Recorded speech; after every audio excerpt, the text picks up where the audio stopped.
តោះមួយថ្ងៃដែរបាទគឺស្រោមយើងចូលស្តុកថ្មីទៀតហើយបងប្អូនថ្ងៃនេះគឺយើងចូលច្រើនសេរីមែនទេបងប្អូនជាពិសេសគឺយើងចូលទៅលើ model បាទគឺ Techno Infinix និង Itel បាទគឺប្រភេទ Flex 3នេះផងដែរបងប្អូនសារមួយរយៈនេះគឺមានបងប្អូនយើងមករកច្រើនបាទដោយសារតែអា mode Flex 3នេះគឺអា Techno Infinix និង Itel បាទគឺវាស្តៀងគ្នាដូច្នេះគឺការយើងលក់ទៅវាពិបាកបាទដោយសាររយៈនេះគឺយើងលក់យូរទៅយើងក៏ដឹងពី model រម៉ូតរបស់វាយើងក៏កំងមកតម្រូវ mode វាតែម្ដងបាទហើយវានេះដែរគឺវាចូលទាំង mode ប្រុសនិង mode ស្រីផងដែរចំពោះអា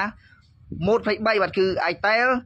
Techno និង Infinix នេះផងដែរបាទយើងចូលទាំង mode តុកតាបាទគឺ mode គុណស្រីហើយនិង mode គុណប្រុសផងដែរហើយចំពោះវានេះដែរយើងចូលជិត200ស្រោមជាផងដែរហើយយើងចូលទាំង iPhone Techno Oppo Vivo Samsung ផងដែរបាទក៏ជាពិសេសគឺអា iPhone បាទគឺប្រភេទតុកតានេះគឺយើងចូលស្តុកថ្មីដែរដោយសារអាប្រភេទ iPhone បាទគឺស្រោមតុកតាចេះក៏យើងលក់ដាច់ដែរបាទហើយចំពោះអានេះដែរគឺយើងមិនមានចូលទៅត្រឹមតែស្រោមទេបាទគឺយើងចូលទៅទាំង screen ផងដែរបាទគឺ screen គ្រប់ត្រីបាទមិនថា iPhone Oppo Vivo ទេបាទបងប្អូនគឺយើងចូល stock ទៀតហើយបាទចំពោះបងប្អូនដែលចង់ទិញស្រោមទូរស័ព្ទឬក៏បិទ screen ទូរស័ព្ទគ្រប់ប្រភេទគឺបងប្អូនអាចមករកទិញបាននៅហាងពូស្មីលក់ទូរស័ព្ទដៃផ្សារលលួសផងដែរបាទ